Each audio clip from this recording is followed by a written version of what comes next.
여러분들 계속 좋아요, 구독, 알림 눌러주시고요. 자, 안녕하십니까. 세종국토개발 대표 전은성입니다. 자, 태풍도 지나가고 여러분들 좀 부동산에 대한 용기를 심어주기 위해서 또 촬영을 하게 됐습니다. 자, 여러분들 태풍이 좋은 겁니까 나쁜 겁니까? 순기능도 있고 항상 모든 거는 역기능도 있습니다. 자, 태풍의 역기능은 육지에 피해를 굉장히 많이 주는 역할을 하고 있죠. 하지만 바다에서는 태풍은 바다를 정화시키는 작업을 합니다. 위에 있는 물과 깊은 심해수를 이렇게 같이 한번 섞어 가지고 바다를 굉장히 정화시키는 역할도 하죠. 그래서 태풍은 굉장히 어떻게 보면은 우리가 살아갈 수 있는 환경을 보존하는 역할도 할 수도 있다라고 보여집니다. 자, 여러분들 금리 인상하면 부동산 뭐 굉장히 침체될 거라고 생각을 하는데 일부 부동산 침체될 겁니다. 하지만 거기에 대한 순기능도 분명히 작용을 한다라고 여러분들은 생각을 하셔야 됩니다. 금리 인상이 부동산의 전반적인 순기능을 작용은 절대로 못하죠.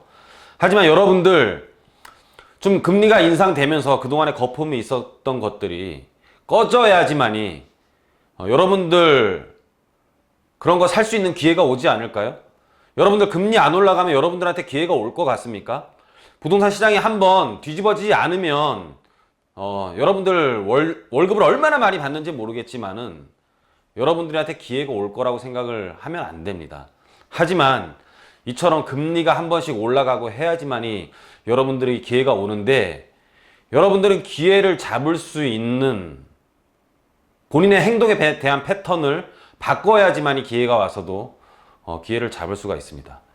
자, 거기에 대한 내용들을 좀 간단하게 설명을 드리고요. 항상 반대 탈동조형 이제 동조현상이라 그러죠.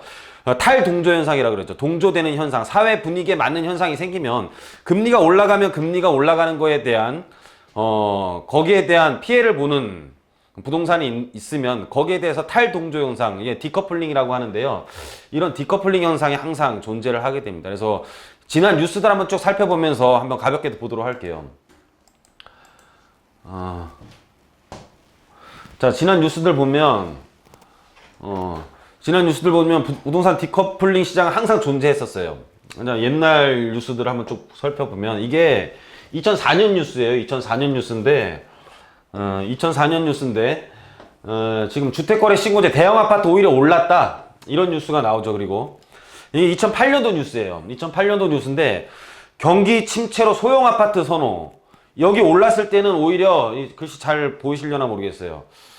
소형 아파트는 0.74% 하락했어요. 하락했는데 2008년도에는 경기 침체로 이제 소형 아파트 선호로 바꿨어요. 그래서 뭐 주택 투자 다운사이징 해라 이제 무슨 말씀을 드리려고 하면은 소형 아파트 떨어질 때 대형은 올랐고 이제 옛날 기억 다 더듬어 보시는 겁니다. 이제 소형 아파트를 선호하면서 이제 대형 아파트는 또 떨어지기 시작해요. 항상 시장은 순기능과 역기능처럼 태풍의 순기능 역기능처럼 항상 탈동조 현상을 보이는 시장이 항상 존재를 해요. 근데 여러분들 어떤 일부 설명하시는 분들 들어보시면 뭐 금리가 인상됐으니까 모든 부동산은 이제 다 작살났어. 그냥 이제 다 끝난 거예요. 그러면은 우리나라 건설회사 다 망하고 돈 빌려준 은행도 다 망해야겠네. 걔네들이 왜 존재를 합니까? 틈새 시장을 찾고 다른 물건을 발굴을 하고 또 다른 또 살아남을 수 있는 길이 있으니까는 다 살아가는 거 아니에요? 어떻게 금리 인상하면 모든 게 망하는 것처럼 여러분들을 하면 여러분들은 이런 기회가 올 수 있음에도 불구하고 기회를 못 잡아요. 제가 금리가 올라야지만이 여러분들은 기회를 잡을 수 있다라고 했잖아요. 그럼 여러분들 분명히 사람이 바뀌어야지만이 기회도 잡지. 여러분들 같이 침체돼 있으면 절대로 여러분들은 그런 기회를 잡을 수 있는 사람이 아니에요. 금리가 올라가면서 나한테 기회가 온다라고 생각을 하는 사람만 기회를 잡을 수가 있는 겁니다. 자, 계속 보도록 할게요. 따로는 전세시장, 아파트 약세, 단독 강세 계속 이런 시장이 존재한다라는 거예요. 계속. 이거는 이제 2008년 8월 12일 뉴스고요. 자, 규제 사각, 서울 수도권 재개발 관심 집중 이런 것도 사실은 탈동조 현상이죠. 왜냐면은 동조 현상이라면은 정책의 동조가 되려면은 떨어져야 마땅한데 다른 쪽으로 이제 사각이 생긴다라는 거죠. 빨리 넘어가도록 하겠습니다. 오늘은. 자, 파리 부동산 대책 1년 몸집 더 불리는 양극화. 양극화라는 것도 반대 시장이 존재를 하는 거예요. 그쵸? 양극화라는 것도 오히려 대책이 나오면서도 우리가 일부 지금 뭐 똘똘한 한 채로 이제 막 넘어가 버렸잖아요. 그런 정책의 탈동조가 된 거죠. 디커플링이라는 거죠.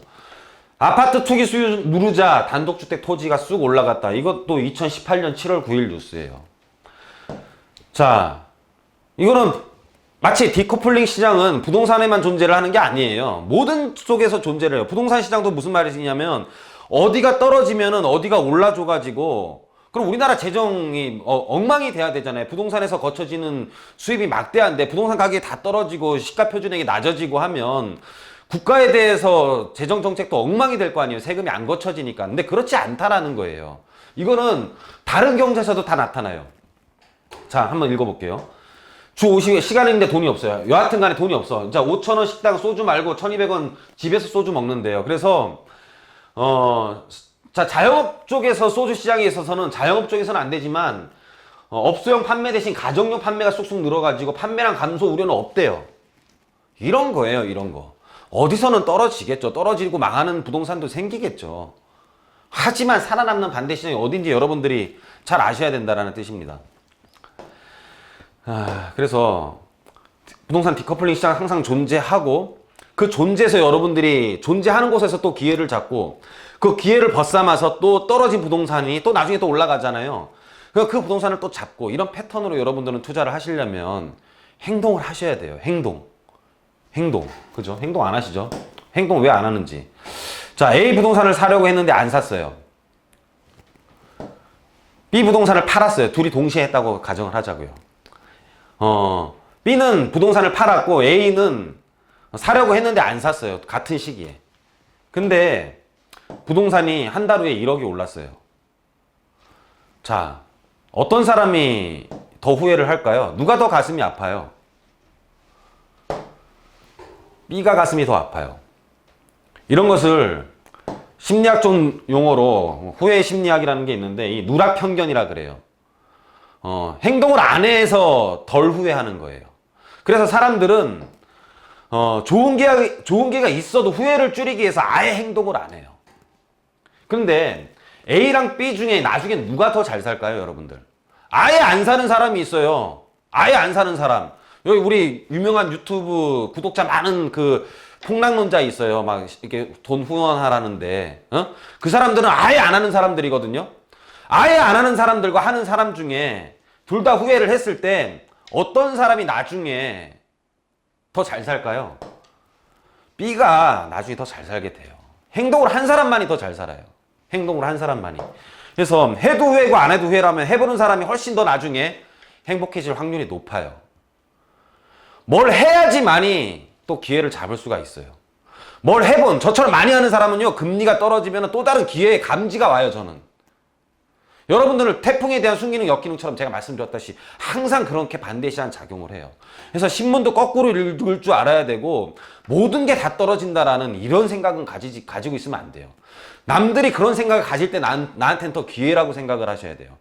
여러분들 어차피 제가 저번 강의에도 말을 했지만 남들 뛸 때는요, 여러분들이 아무리 잘해봤자 남들 따라잡을 수가 없습니다. 남들이 안 할 때 반대 시장에서 돈을 벌고 시장이 침체돼 있을 때 내가 살려고 했던 매물을 그제서야 살 수가 있는 거예요. 여러분들한테 기회가 온 거라고 생각을 하셔야 돼요. 그래서 행동 패턴들 바꾸시고 아예 행동을 안 하시면 안 돼요. 그래서 부동산 시장, 디커플링 시장은 항상 존재한다라고 여러분들은 생각을 하시고 틈새에서 성공할 수 있는 그런 스스로 부동산을 발굴할 수 있는 능력들을 키우셔야 돼요. 그게 아니라면 저희랑 계속 같이 하시면 됩니다. 저는 부동산 이 뉴스가 나와도요, 이 뉴스가 왜 나왔나 저는 꼭 생각을 합니다. 여론을 막 일으키려고 나오는 뉴스도 많아요. 이거 이제 절대로 못할 것 같다라는 뉴스가 나와요. 그러면 뉴스에서는 그 뉴스가 나오면 반대편에서 막 해달라고 이제 농성을 벌이거든요. 그러면 어쩔 수 없이 해주는 그런 뉴스가 여러분들 계속 뉴스를 모아서 보시다 보면은요, 그런 게 한두 가지가 아니에요. 그래서 항상 반대 시장을 읽는 이런 습관들을 키우셔야 되고요. 자, 태풍도 지나갔고, 자, 또 밝은 마음으로 여러분들한테 희망을 주기 위해서 또 한번 가벼운 내용으로 한번 준비를 해봤습니다. 여러분들 계속 좋아요, 구독, 뭐 알림 눌러주시고요. 뭐 댓글 다셔도 됩니다. 그 욕만 하지 마십시오. 뭐 안 좋은 글 써도 상관없는데 욕만 하지 마시고 좋은 또 힘내는 힘을 나게 하는 댓글들도 많이 달아주시고요. 자, 오늘 강의는 여기서 마치도록 하겠습니다.